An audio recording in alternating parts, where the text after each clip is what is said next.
ভেটকি ভাপার এই রেসিপিটা একবার হলেও ট্রাই করে দেখো। এত সুন্দর খেতে হয় আর খুব অল্প টাইমে এটা বানানোও হয়ে যায়। তো ভেটকি ভাপা বানাবার জন্য আমি এখানে নিয়ে নিচ্ছি পোস্ত।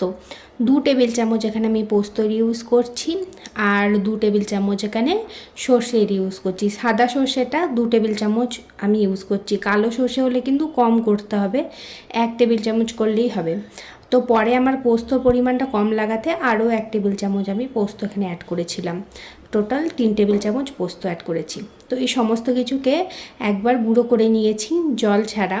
তারপরে সুন্দরভাবে গুঁড়ো হয়ে যাওয়ার পর এখানে একটা কাঁচা লঙ্কা অ্যাড করলাম আর একটু জল অ্যাড করে এটার একটা এবার মসৃণ একটা পেস্ট আমি তৈরি করে নেব।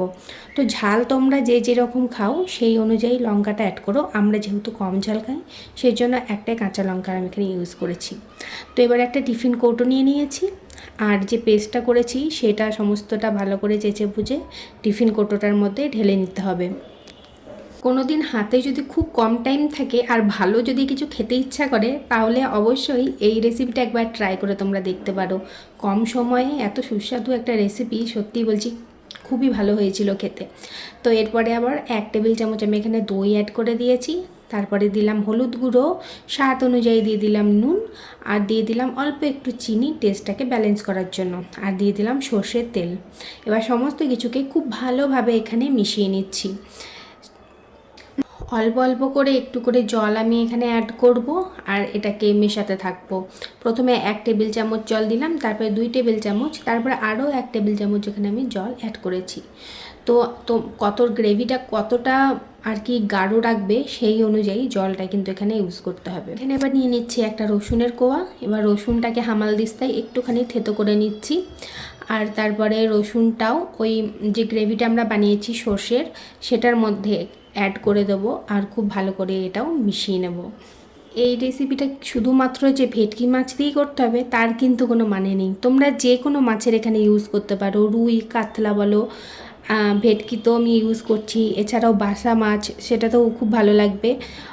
তো সমস্ত কিছু মাছই তোমরা তোমাদের পছন্দ মতন ইউজ করে কিন্তু এই রেসিপিটা বানাতে পারো। এরপরে ভেটকি মাছ নিয়েছি আর সেটার গায়ে নুন আর হলুদ ভালো করে এখানে মাখিয়ে নিচ্ছি। এরপর একটা কড়াইয়ে তেল দিয়ে দিলাম, তেলটাকে একটু ভালোভাবে গরম করে নেব। তারপরে মাছগুলো একে একে তেলের মধ্যে ছেড়ে দিচ্ছি। তো মাছগুলোকে খুব একটা বেশি ভাজলে হবে না, খুব হালকা করে মাছটাকে ভাজতে হবে, জাস্ট এপিট ওপিট করে একটুখানি উল্টে পাল্টে নিলেই হবে। খুব বেশি ভাজার এটা কোনো দরকার নেই। যেহেতু ভেটকি মাছটা একটু নরম হয় না, সেহেতু মানে একটু হালকা হাতে চেষ্টা করবে এটাকে একটু নাড়াচাড়া করার, নয়তো ভেঙে যাবে। আমারও যদিও পরে ভেঙে গেছিলো চামচে করে তুলতে গিয়ে। তো এদিকে দেখো মাছগুলো সব ভাজা হয়ে গেছে, আর একে একে মাছগুলো তুলে আমি ডাইরেক্ট একদম গ্রেভিতেই দিয়ে দিয়েছি। এরপরে কড়াইয়ে যে মাছ ভাজা তেলটা ছিল সেটাও আমি এখানে অ্যাড করে দিলাম। এরপর তেলটার সাথে মাছগুলোর সাথে মশলাটা একসাথে খুব ভালোভাবে এখানে আমি মিশিয়ে নিচ্ছি। এবার টাইট করে ঢাকাটা এখানে লাগিয়ে নিতে হবে, যেহেতু জলে ভাপাবো, নয়তো জলটা ফাঁক দিয়ে ঢুকে যাবে আর আমাদের মানে গ্রেভিটা অতটা টেস্ট লাগবে না, পুরো জল জলে হয়ে যাবে ব্যাপারটা। তো 30 মিনিট আমি এটাকে ফুটিয়ে নিয়েছিলাম। 30 মিনিট পর কৌটোটাকে নামিয়ে হালকা একটু ঠান্ডা হয়েছে এই সময়। তো পুরোটা যেহেতু ঠান্ডা হয়নি, ওপর দিক থেকে আমি 1 কাপ একটু জল দিয়ে দিলাম যাতে আর একটু ঠান্ডা হয় আর কৌটোটা যাতে তাড়াতাড়ি খুলে যায়। এদিকে দেখো কৌটোটা খুলে গেছে, আর দেখতে কীরকম হয়েছে তোমরাই কমেন্ট করে বলো। এই রেসিপিটা আমার হাজব্যান্ডকে খাওয়ানোর পর থেকে ওরও এটা একদম ফেভারিট হয়ে গেছে।